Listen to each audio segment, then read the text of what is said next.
मी अभय पाठक चॅनलमधनं बोलतो आहे. हसणारा माणूस. आता परत इकडे मला हे जे नेते आहेत हळूहळू चाल रे हळूहळू चाल, हळूहळू चाल रे हळूहळू चाल. गोरी गोरी कांती तुझी दिसे सुकुमार, गोरी गोरी कांती तुझी दिसे सुकुमार.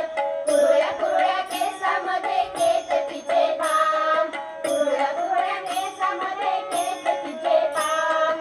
नेसलीस चंद्रकळा भारी कोरला, नेसलीस चंद्रकळा भारी कोरला. हळूहळू